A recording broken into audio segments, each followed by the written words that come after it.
دریافت فرمایا ہے کہ کیا چاروں ائمہ کے نزدیک داڑھی کا رکھنا فرض ہے؟ تو ظاہر ہے کہ ہر ایک نے اپنی کتابوں میں یہی لکھا ہے، اور سلفی اور ماتریدی کے درمیان بنیادی طور پہ کیا فرق ہے؟ وہ یہ کہ ماتریدی اپنی عقیدے میں اللہ تعالیٰ کے متعلق جو عقائد رکھتے ہیں، اور خاص طور پہ اللہ کی صفات کے متعلق سلفیہ کا ایک گروہ انہی عقیدوں کا قائل ہے۔ ہم ماتریدی ہیں اور ہمارا عقیدہ بنیادی طور پر یہ ہے کہ اللہ تعالیٰ کی جتنی صفات مبارکہ ہیں ہم ان میں ایمان لاتے ہیں، ہم ان پر ایمان رکھتے ہیں، اور ہم اسے متشابہات میں مان کر ان کی مزید تشریح اور تفصیل اور تشبیہ یا صفات کا معطل ہو جانا بالکل اس کے قائل نہیں۔ اور تفویض مع تنزیہ یہ جو جملہ ہے یہ ساری بحث کو سمیٹ دیتا ہے۔ تفویض مع تنزیہ کا مطلب یہ ہے کہ اللہ کی ساری صفات مبارکہ اس کی ذات کے ساتھ ہیں۔ تفویض ہم اپنے عقیدے کو اللہ کے حوالے کرتے ہیں، اور اللہ اپنی مخلوق میں کسی سے مشابہ نہیں۔ سلفی حضرات کا ایک گروہ اس بات کا قائل تھا، اور وہ حضرات اس بات کو مانتے تھے، اور یہی ان کا بھی عقیدہ تھا۔ اسی لیے شاہ سعود کو جب فیصلے کے لیے حکم مانا گیا تو ہمارے جو بزرگ حضرات تھے، اہل حدیث حضرات، بعض ان میں سے جن کے شاگردوں کے بھی ہم شاگرد ہیں رحمہم اللہ، انہوں نے وہاں جا کر جب فیصلہ پیش کیا تو جو حضرات تھے انہوں نے وہ مسلک پیش کیا جو مسلک ماتریدیہ کا تھا۔ یہ لکھوی خاندان ہے، یہ مانتے ہیں، یہ لاہور میں غزنوی ہے، یہ حضرات مانتے ہیں، ہم سب کا عقیدہ ایک ہی ہے۔ لیکن اب بعض لوگ ان میں جو پیدا ہوئے ہیں اور اللہ تعالیٰ کی تجسیم اور والعیاذ باللہ اس کی طرف جھکاؤ ہو گیا ہے، یہ ان میں خرابی آ گئی ہے۔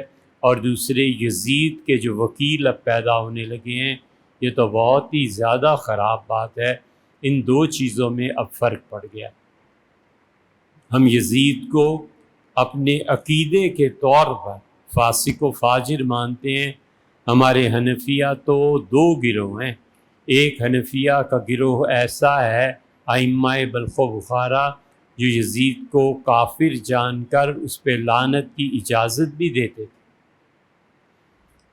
اور وہ کہتے تھے امام ابو حنیفہ رحمۃ اللہ علیہ نے اس لیے منع نہیں فرمایا کہ یزید لعنت کا مستحق نہیں ہے، بلکہ حضرت اس لیے منع فرماتے تھے کہ اس سے بات کہیں صحابہ رضی اللہ عنہ تک نہ لے جائے۔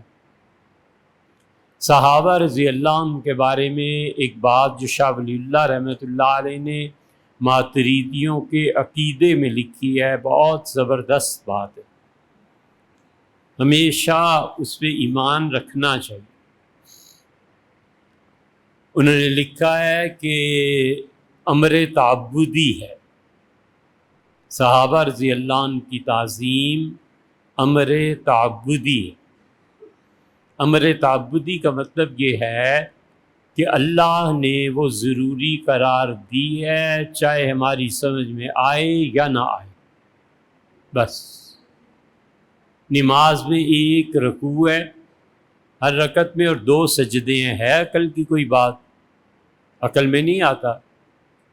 دو رکوع کر دیتے، ایک سجدہ کر دیتے تو بیلنس ہو جاتا نا، نہیں کیا۔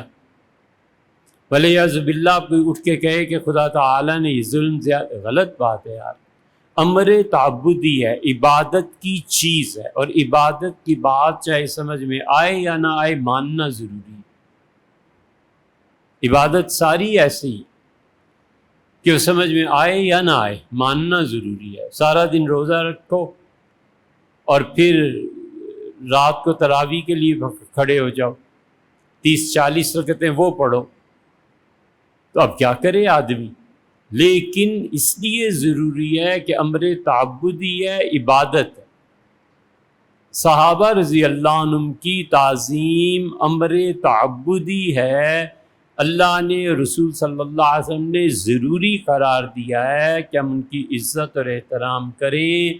ہم اہل سنہ کا یہی عقیدہ ہے، چاہے ہماری سمجھ میں آئے یا نہ آئے۔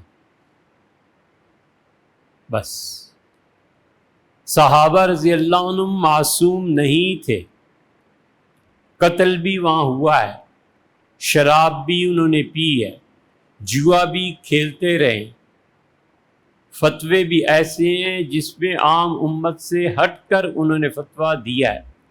نام انہیں معصوم مانتے ہیں کہ ان سے کوئی غلطی ہی نہیں ہوئی، اور نام یہ کہتے ہیں کہ معاذ اللہ وہ بالکل غلط اور بالکل رد کر دیے جانے کے قابل تھے۔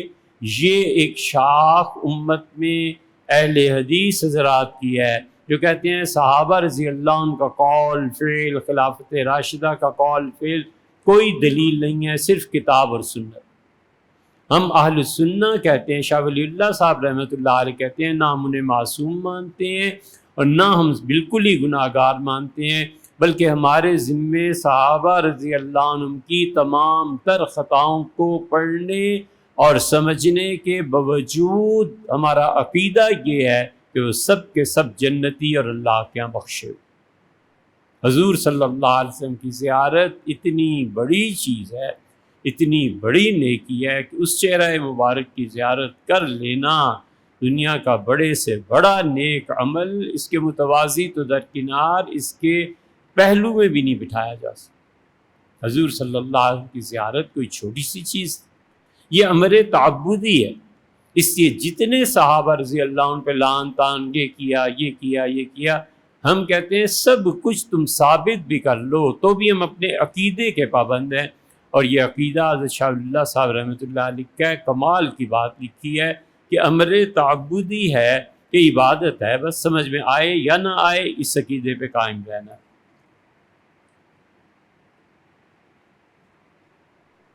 اس لیے ماتریدیہ اور سلفیہ میں یہ فرق ہے۔ سعودی عرب کا آزاد ویزے پہ کام کرنا جائز ہے یا ناجائز؟ آزاد ویزے میں کفیل کو گورنمنٹ فیس کے علاوہ 5 سے 10 ہزار ریال سالانہ دینے پڑتے ہیں، اور اس شرط پر وہ آپ کو باہر کام کرنے کی اجازت دیتا ہے۔ دیکھیے بھیا، مسئلہ تو صاف سا ہے کہ وہ جو کفیل لیتا ہے وہ جائز نہیں، لیکن ان حالات میں جو اب ملک میں چل رہے ہیں شکر کرنا چاہیے، 10 کی بجائے 20 ہزار بھی وہ رشوت یا حرام مال لے لینا دے دینا چاہیے اور بھاگ جانا چاہیے یہاں سے۔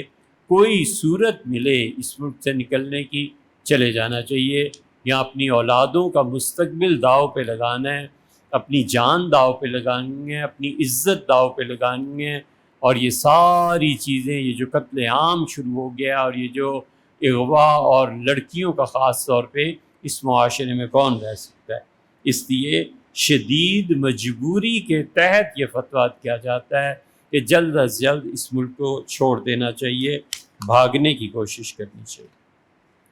فقہ حنفیہ میں جمعہ کا خطبہ کسی بھی زبان میں ہو سکتا ہے۔ میں نے ترکیہ میں یہ دیکھا ہے کہ وہاں کا خطبہ ترکی میں ہوتا ہے۔ بھائی احناف کے نزدیک یہ جائز نہیں ہے۔ حضرت امام ابو حنیفہ رحمۃ اللہ علیہ کے متعلق کہا گیا ہے کہ وہ فارسی میں نماز کو جائز سمجھتے تھے۔ اول تو یہ ثابت کرنا بھی دشوار ہے، لیکن ہو بھی جائے تو حضرت امام رحمۃ اللہ علیہ نے اپنے اس فتوے سے رجوع فرما لیا تھا۔ اس لیے خطبہ بھی جائز نہیں ہے فارسی میں، نماز بھی جائز نہیں ہے، اور نماز کی جو ترکیب غامدی صاحب بیان کرتے ہیں وہ بھی جائز نہیں ہے۔ انہیں اللہ سے معافی مانگنی چاہیے، ہم کو بھی اللہ ہی سے معافی مانگنا ہے، انہیں بھی معافی مانگنی چاہیے۔ وہ کہتے ہیں فاتحہ اور اس کے ساتھ کی سورت آپ عربی زبان میں پڑھیں، اور رکوع اور سجدے میں بے شک تسبیح کسی بھی زبان میں کریں، نماز ہو جاتی ہے۔ یاد رکھو اگر اس نے اردو میں کوئی بھی لفظ بھی پڑھا تو اس کی نماز ٹوٹ جائے گی۔ سبحان ربی الاعلیٰ، اے میرے پروردگار جو بہت اعلیٰ صفات والا ہے، تو ہر عیب سے پاک ہے۔ اب یہ رکوع میں جاتا ہے اور کہتا ہے اللہ تو ہر عیب سے پاک ہے، سجدے میں جاتا ہے اور کہتا ہے اللہ تو ہر عیب سے پاک ہے، نماز ٹوٹ جائے گی۔ اردو میں تو دعا مانگنے کی اجازت نہیں ہے نماز کے علاوہ اپنی اپنی زبان میں آدمی مانگتا ہی ہے۔ درود شریف پڑھ لیا، درود شریف کے بعد کہتا ہے اللہ قرض زیادہ ہو گیا ہے، میرا قرض اتار دے، نماز ٹوٹ۔ اس لیے یہ ترکی نے جبر کیا تھا، ترک حکمرانوں نے جبر کیا تھا۔ یہ اس کو پڑھے، ترک جو صدر تھا نا اس کی سوانے، انونو یا پتہ نہیں کیا نام تھا اس کا، اس سے کہا کہ ہم نے پورا جبر کیا ترکی میں، آذان بھی ترکی میں کر دی تھی، جمعے کا خطبہ بھی ترکی میں کر دیا تھا۔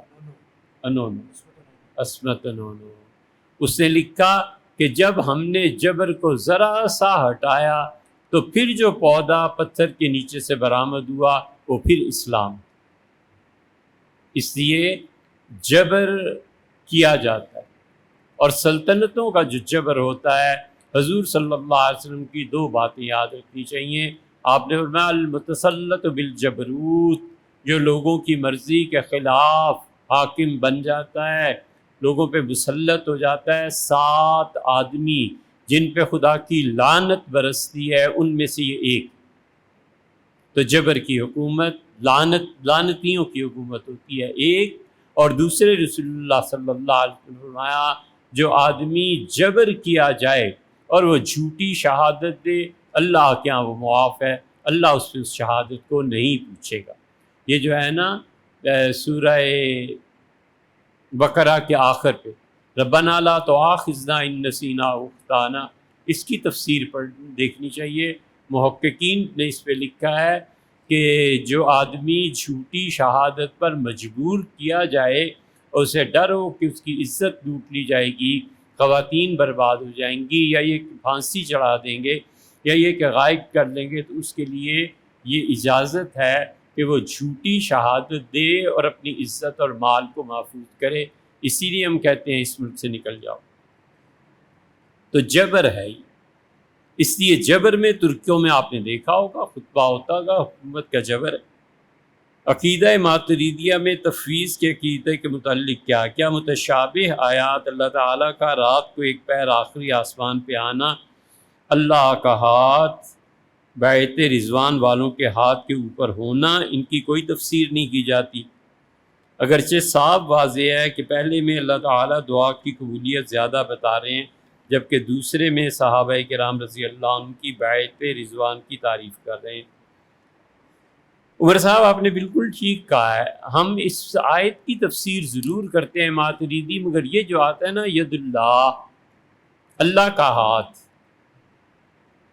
ہم کہتے ہیں اللہ کا ہاتھ مخلوق کے ہاتھ جیسا نہیں ہے۔ اللہ کا ہاتھ کیسا ہے؟ بس جیسے اس نے بیان کر دیا ویسا ہی، بس ہم اس کی تشریح نہیں کر سکتے، نہ کرتے ہیں۔ جہنم بھرے گی نہیں، اور یہ ذرا سی تفصیل سے بات عرض کر رہے ہیں، جہنم بھرے گی نہیں اور وہ اللہ سے کہے گی کہ اللہ اور پھینک دے اور پھینک دے، اور جنت بھی نہیں بھرے گی تو جنت کے لیے تو اللہ مخلوق پیدا فرما دے گا۔ جہنم کے لیے بخاری میں آتا ہے اللہ تعالیٰ وضع اللہ قدمہ علی فمہ، اللہ جہنم کے منہ پہ اپنا پاؤں رکھ دے گا اور پوچھے گا بھر گئی کہ نہیں، اور وہ کہے گی قط، اللہ بس بہت ہو گئی، اللہ بہت ہو گئی۔ اللہ کا پاؤں کیسا ہے؟ ہم کہتے ہیں اللہ کا پاؤں ایسے ہی ہے جیسے اس نے بیان کر دیا، بس اس سے زیادہ ہم کچھ نہیں جانتے۔ اللہ تعالیٰ نے خود فرمایا کہ فَإِنَّكَ بِأَعْيُنِنَا، آپ تو ہماری آنکھوں کے سامنے۔ کیسے ہیں اللہ کی آنکھیں؟ اللہ ہی جانتا ہے، بس ہم اس کی تفصیل اور تشریح میں نہیں جانتے۔ اللہ تعالیٰ نے فرمایا ید اللہ فوق ایدیہم، اللہ کا ہاتھ حضور صلی اللہ علیہ وسلم کے صحابہ رضی اللہ عنہ کے سروں پر ہے۔ صحابہ رضی اللہ عنہ پہ اللہ کا ہاتھ ان کے سروں پر کیسے تھا اللہ ہی جانتا ہے، ہم نہیں جانتے، لیکن یہ پتہ ہے کہ قرآن میں یہ الفاظ آئے ہیں۔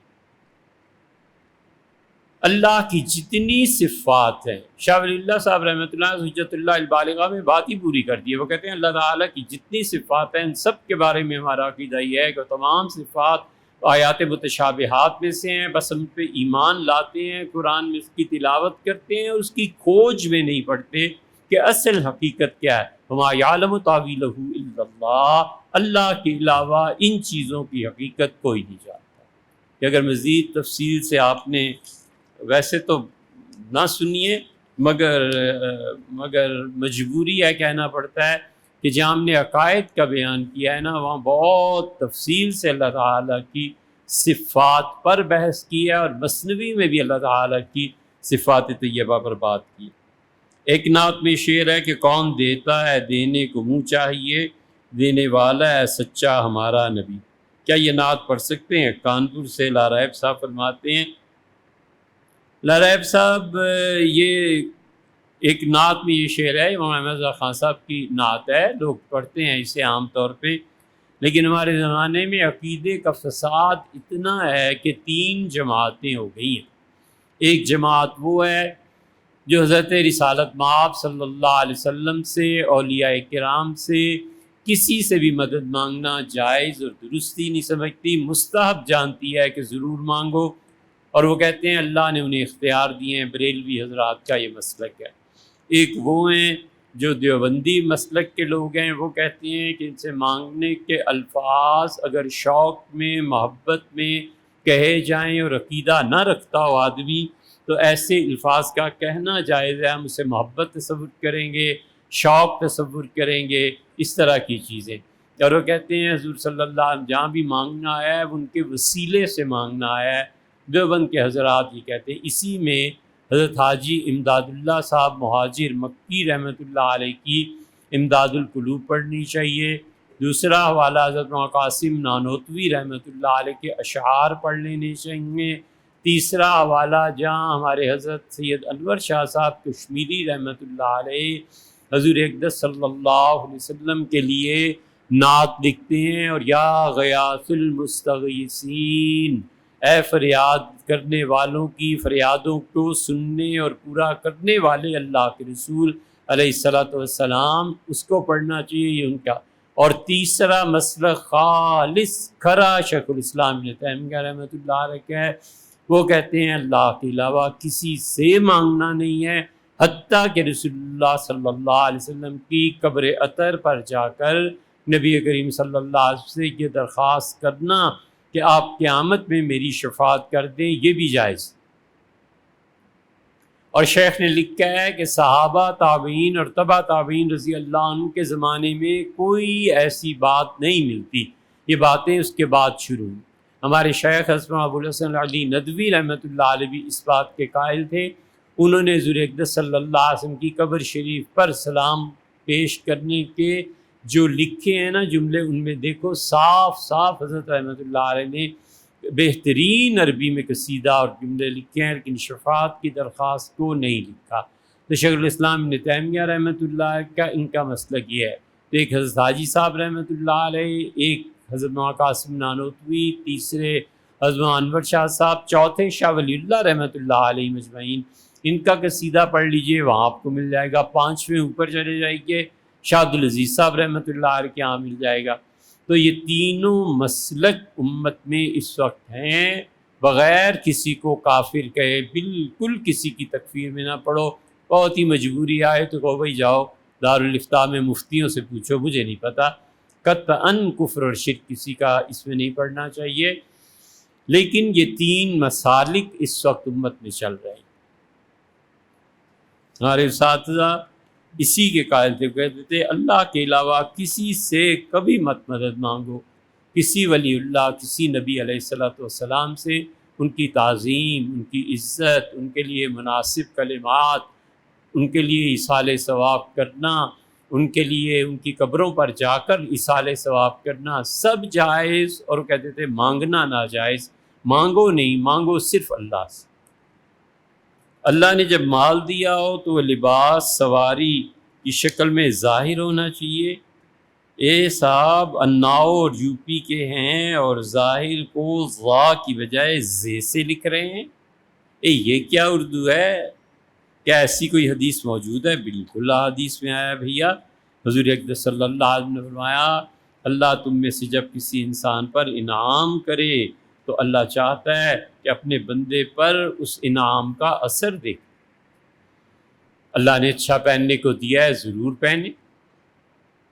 اللہ تعالیٰ نے پیسہ دیا ہے، ضرور اچھی گاڑی لیں بھیا، اچھا موٹر سائیکل لے لیں، گھر کو تبدیل کر لیں۔ جتنا جو کچھ اللہ نے دیا ہے یہ اس کا اثر دیکھنا چاہتا ہے، کرنا چاہیے، لیکن مستحب ہے، اچھا ہے، بہتر ہے۔ انسان کی عمر میں ایک حصہ ایسا بھی آتا ہے جب یہ ساری چیزیں اور مٹی برابر ہو جاتی، بس بیٹے کے کپڑے پہن لیے، ماں بیٹیوں کے کپڑے پہن لیتی ہیں، کدھر دو گی بار مجھے دے دو میں پہن لیتی ہوں۔ ساری اولاد زور لگاتی ہے کہ امی اچھے کپڑے نہیں، کہتی ہے اب دل ہی نہیں رہا۔ تو اس میں مسئلہ پہ پوچھتا بھی کوئی نہیں، وہ کہتا ہے دل ہی نہیں رہے، اب تو وہ جن کی خاطر جیتے تھے وہی نہیں رہے، تو اب کیا ہے اس کے بات کرنا۔ یہ ساری چیز۔ اور دوسری چیز، حضور صلی اللہ علیہ وسلم کا عمل بھی ایسا تھا۔ حضور اقدس صلی اللہ علیہ وسلم نے ایک آدمی کو دیکھا تھا میلے کچیلے کپڑوں میں، تو آپ نے اس سے کہا تمہارے پاس پیسے ہیں؟ اس سے کہا اللہ کے رسول ہر قسم کا مال اللہ نے دیا، اونٹ دی ہیں، بکریاں دی ہیں، اللہ نے بہت کرم فرمایا۔ تو آپ نے فرمایا پھر اس کو ظاہر کر اللہ کے واسطے۔ اللہ کے واسطے ظاہر کرنے کا مطلب یہ ہے کہ تو اچھی چیزیں استعمال کر تاکہ لوگ دیکھیں کہ یہ آدمی اچھی چیزیں استعمال کرتا ہے اور اللہ کا شکر ادا کرتا ہے۔ اس لیے اگر کسی آدمی کی استطاعت میں ہے کہ اچھا موٹر سائیکل خریدے تو بھی کیوں نہ خرید۔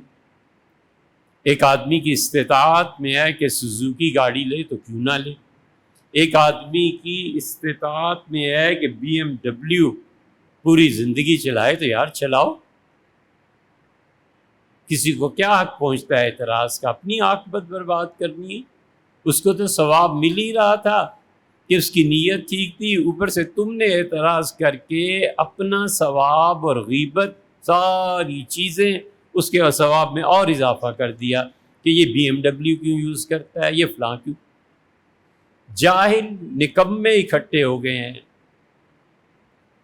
سوائے اعتراض کے اور کوئی چیز رہ نہیں گئی، بس اعتراض کرتے رہو، ہر چیز پہ اعتراض، اس پہ اعتراض، اس پہ اعتراض، اس پہ۔ یاد رکھو جو اعتراض جس چیز پہ کرتا ہے نا اس کے نفع سے محروم رہ جاتا ہے۔ سیدھا سا اصول ہے۔ ڈاکٹر پر اعتراض کرتے رہو نا تو ڈاکٹر ہاتھ جوڑتا ہے، کہتا ہے بھائی کہیں اور چلے جاؤ، میرے پاس علاج نہیں، چلو۔ اکاؤنٹنٹ پہ اعتراض کرتے رہو تو استعفیٰ دے کے چلا جاتا ہے کہ صاحب آپ کی اکاؤنٹنسی میں نہیں کرتا۔ حضور اقدس صلی اللہ علیہ وسلم مدینہ منورہ میں سواری کے لیے سب سے اچھا جو جانور آتا تھا نا وہ خریدتے تھے۔ اب کل کو اس پہ بھی اعتراض کر لو۔ BMW سے بھی تو بڑی گاڑیاں دنیا میں آتی ہیں کہ نہیں آتی؟ اگر BMW کی بجائے اس گاڑی پہ سوار ہو جائے تو کیا اسے آگ لگا دینی ہے؟ کیا کرنا ہے سوائے اس کے کہ اعتراض کر کے اپنے لیے آخرت کا وبال مول لو اور کچھ بھی نہیں۔ حضور اقدس صلی اللہ علیہ وسلم نے جامع الصغیر میں روایت آتی ہے، نبی کریم صلی اللہ علیہ وسلم نے فرمایا جب اللہ کسی شخص پہ انعام کرتا ہے تو اس انعام کا اثر اپنے بندے میں دیکھ کر خوش ہوتا ہے کہ میرے بندے نے اللہ کی اس انعام، اللہ کہتا ہے میرے انعام کو استعمال کیا، اور اللہ منع کرتا ہے گھٹیا پن سے، گھٹیا سوچ، گھٹیا باتیں، گھٹیا لباس ہونے کے باوجود منگتا، یہ گھٹیا چیزیں۔ اور رسول اللہ صلی اللہ علیہ وسلم نے فرمایا اللہ کو نفرت ہے ان لوگوں سے جو بغیر کسی وجہ سے مانگتے ہیں، اور جو لوگ عفیف رہتے ہیں اللہ کو اچھے لگتے ہیں۔ عفیف کا مطلب ہے پاک رہنا، عقیدے کا پاک ہونا، اعمال کا پاک ہونا، اپنی شخصیت کا پاک ہونا، گندگی سے بچنا۔ جمعے کے دن کپڑے دھونا درست ہے یا نہیں؟ اکثر لوگ نحوست قرار دیتے ہیں، سب من گھڑت باتیں، بھیا شریعت کا بی اس سے کوئی تعلق نہیں۔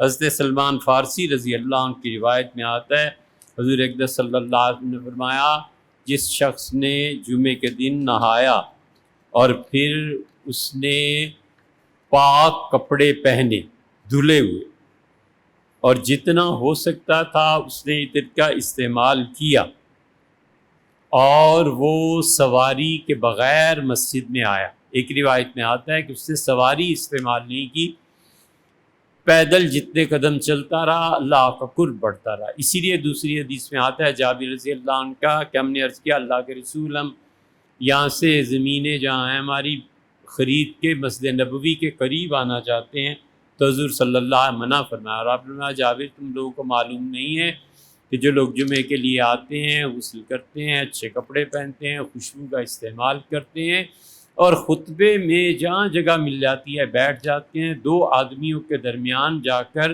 انہیں تنگ نہیں کرتے، ایسے سارے لوگ اللہ کی نظر میں یعنی اللہ کی محبت میں ہیں اور پچھلے جمعے سے اس جمعے تک جو گناہ انہوں نے کیے ہوتے ہیں اللہ معاف فرما دیتے. تو اس لیے جتنا ہو سکے اس میں یہ کام کرنے چاہیے. جمعے کو کپڑے دھوتا ہے، اچھے کپڑے پہنتا ہے، کوئی حرج نہیں. سنن نبی داؤد میں ہے کہ حضور اقدس صلی اللہ علیہ وسلم من لبس من احسن ثیابہ، جس آدمی نے جمعے کے لیے کپڑے الگ کر لیے کہ اسے صرف جمعے میں پہنوں اور پھر خوشبو لگائی اگر اس کے پاس تھی اور لوگوں کو تنگ نہیں کیا مجمع میں جا کر اور پھر خاموشی سے اس نے اپنے امام کا خطبہ سنا تو اس کے لیے پچھلے جمعے سے اب تک کے گناہ اللہ نے معاف فرما دیے. واصف، ادیب اور بطول کے کیا معنی ہیں؟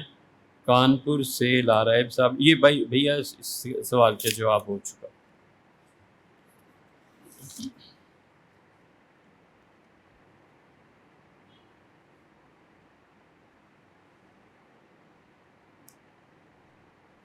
مارکیٹ میں گاڑی ٹھیک کروانے کے لیے مزدوری کا کوئی مختص ریٹ نہیں ہے.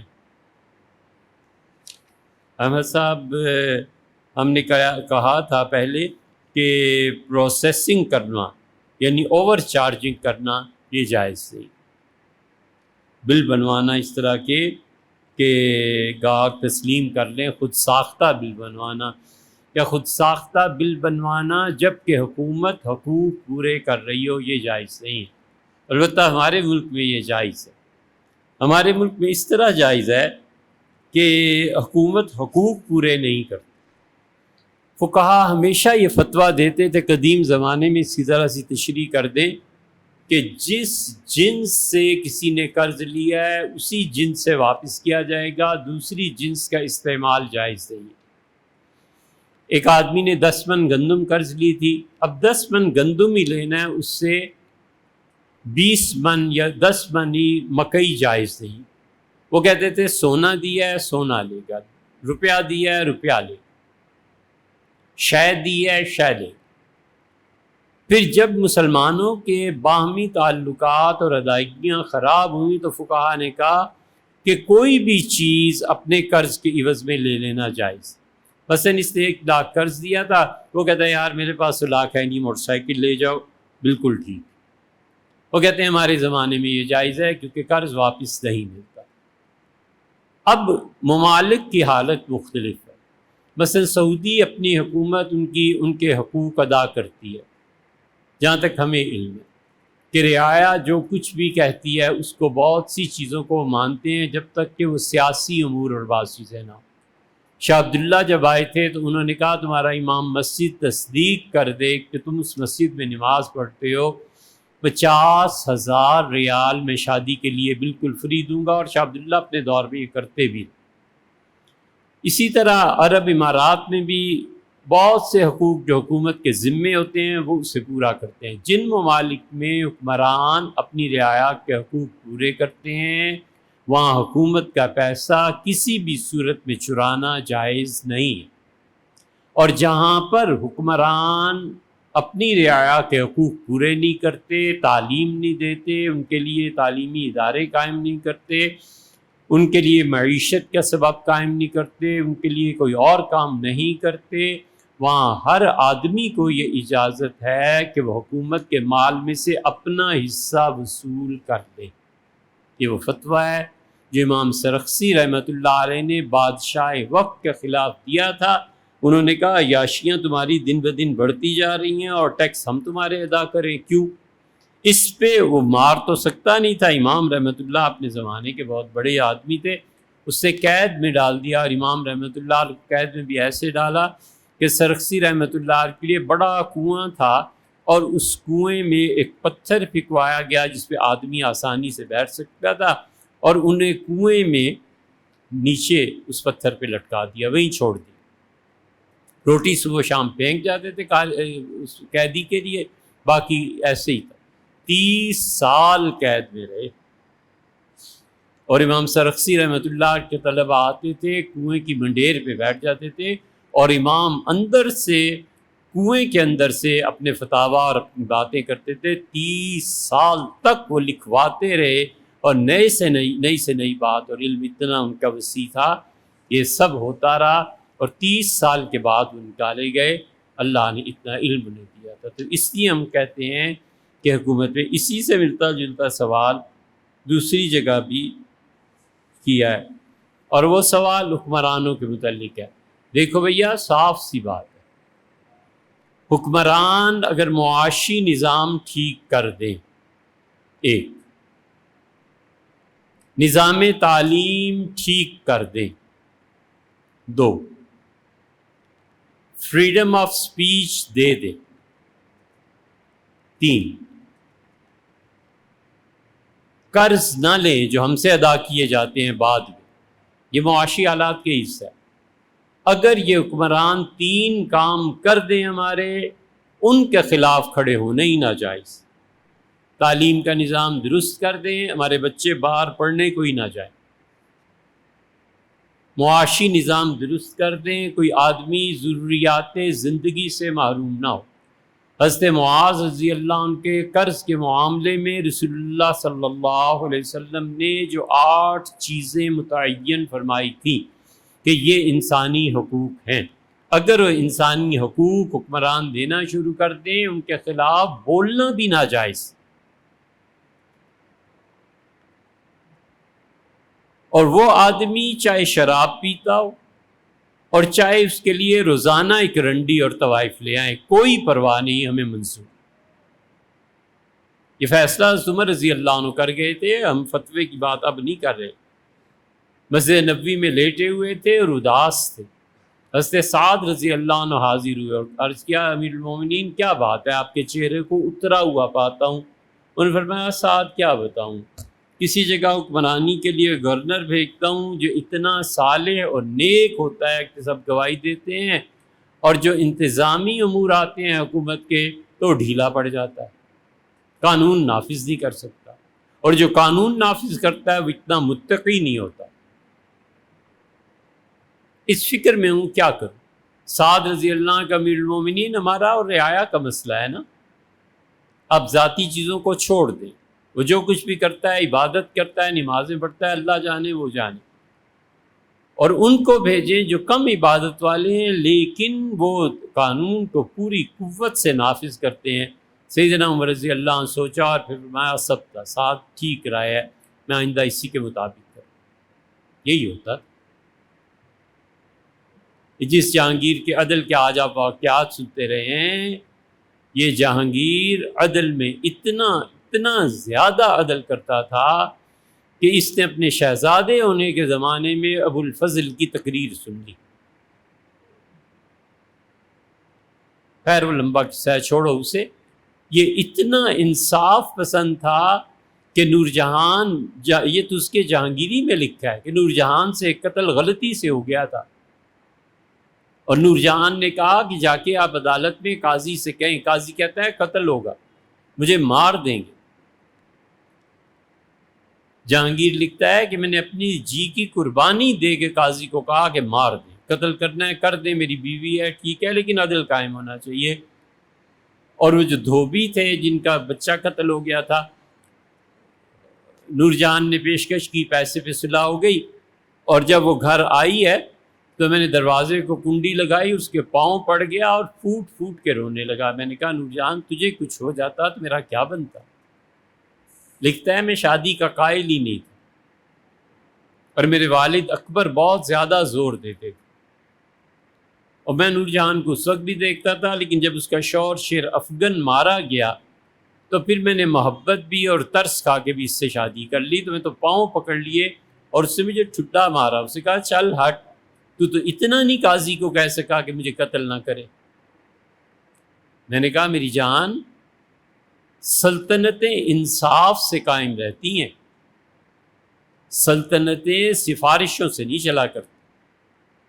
اور میں نے اللہ کو مر کے جان دینی ہے، میں یا خدا کے ہاں پکڑا جاتا یا تو ماری جاتی۔ تو میں نے کہا تو ماری جا بے شک، لیکن اللہ کا قانون نافذ۔ یہ جہانگیر تھا، اور آپ کو پتہ ہے جہانگیر لکھتا ہے ایک جگہ 16 سال سے میں نے شراب شروع کی تھی اور اب تک 10 سیر شراب روز پیتا ہوں۔